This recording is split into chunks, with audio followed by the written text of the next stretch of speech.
What is a J.O.B? Hey, Jason here, and if you've been watching my channel, that I've been going through the Success Puzzle, which is a self-study coaching program within the Bob Proctor coaching community, and it's been going really great. And I've been doing talking about attitude and focusing on that a lot.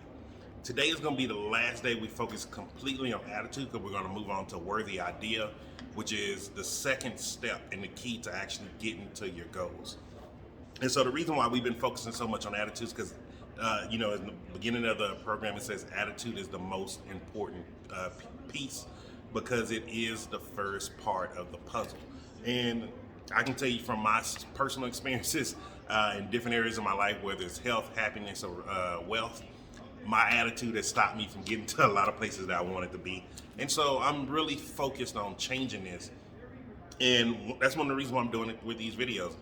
A lot of times, a lot of people think that, oh, Jason, you just think so great. Oh, you're so smart. No, I'm not. I'm just studying every day to become a better person. I want you to see, like, you can be a better person too. Like, we have to stop these perverse dreams and fantasies that, oh, some people are better than us. Some people are more successful. Or, oh, if only I can get lucky, that's how I'm going to change my life. And this stuff right here is showing you exactly how you can change your life if you apply it to your life and really want to change it. And so, really think about it, J.O.B. Like, the reason why I want to talk about this, and today we're going to talk about attitude and around wealth, because I was watching some stuff from network marketers. If you know me, you know I like MLM. I think it's one of the best joint ventureships into entrepreneurship for most people. Because I'm gonna be honest with you, most entrepreneurial things, they are fairly expensive. Oh, get a little loud out there. And I'm gonna just be honest with you, like, even with my email marketing joint venture that I do, where I do bulk email marketing, it's a cash investment up front. Like, you're investing up front. Like, you just don't get to making $1,000 a day right off back sending an email. You have to optimize the list. You have to do all of these different things. You gotta check your numbers, make sure you're not misdoing things. It's a lot of stuff to it. And so most people can't afford or have the luxury, on top of working a 9-to-5 job, to do some of these entrepreneurial things.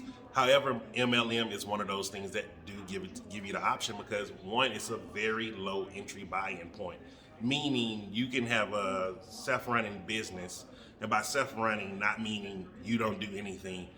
It just means that everything is set up, your back office, your payroll, all of those things are set up for you.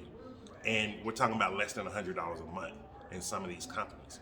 However, most people, the first thing you start talking about with an MLM, oh, it's a scam, oh, it's a pyramid scheme. And they don't know what they're talking about. And this is why I want to focus on the attitude of wealth.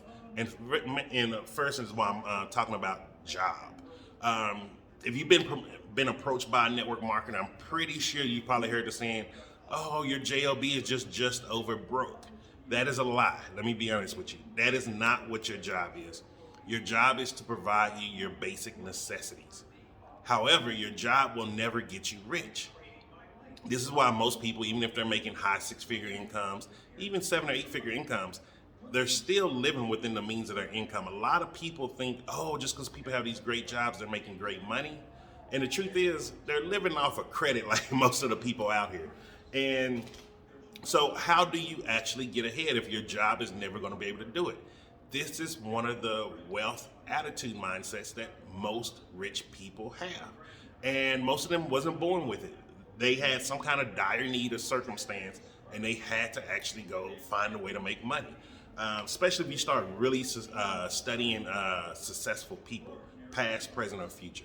I mean, past or present, because you can't really, well, I guess you could know the future ones too, like Logan Paul, people like that. You know that you can see that they're going to have a projected net worth. And, but so, how do you change the mindset? And this is the key. And we have to go back to our attitude. What is our attitude around money? And our attitude is a composite of our thoughts, feelings, and actions, which in turn produces our results. So look at where you are financially and really ask yourself, what are your thoughts around money? Do you believe in one of these things, or have you heard this all your life? Money don't grow on trees. Money don't come easily. You got to work hard to get successful in life. just about every country I've been to, everybody been fed that same bullshit. And still, most of the countries I go to, none of the people are rich. Like, we have to stop this attitude, money don't grow on trees. Money may not grow on trees, but it doesn't mean you have to go out here and work hard to make money. Like, you don't have to go out here and work hard to earn money. There are plenty of people earning money not working hard. What are your feelings around money? Are you always just focused on, oh, I don't have money in the bank account. I don't have money in the bank account. You can flip that thinking. Instead of saying, oh, I don't have money in the bank account. Oh man, look how much extra space I have to fill up my bank account. Those are two different attitudes. Looking at the same situation, but they're looking at it from a different perspective. One is looking at, oh, I don't have, I can't have, I won't have. And the other one's like, oh man, look what I can have, what I will have, what I do have. Two different things. And then what is your actions towards money? Are you just spending money? Do you have a budget? I can tell you firsthand, I did not have a good money attitude.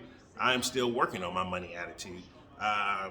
Even though I have a lot of things in order, I have things structured, I know how to budget now and all of that.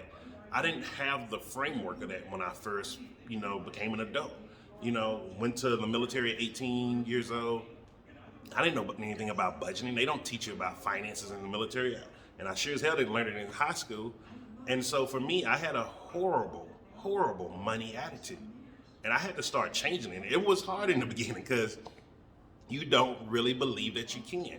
And I'm gonna tell you the biggest step that I took to actually change my money attitude.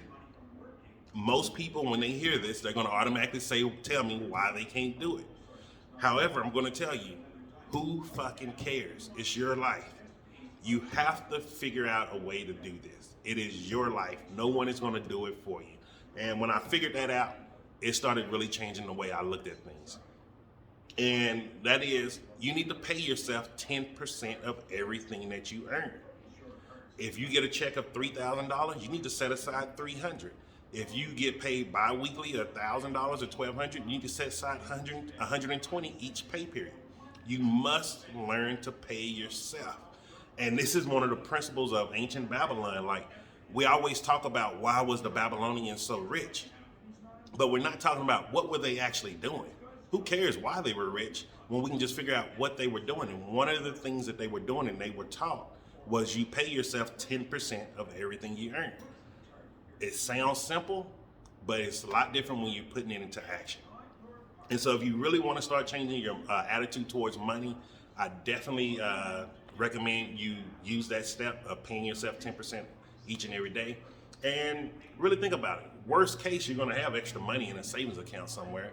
And use that money at the end of the year if you want to go on a vacation, go buy yourself something, do something nice for yourself. Like, stop working hard and stop beating yourself up.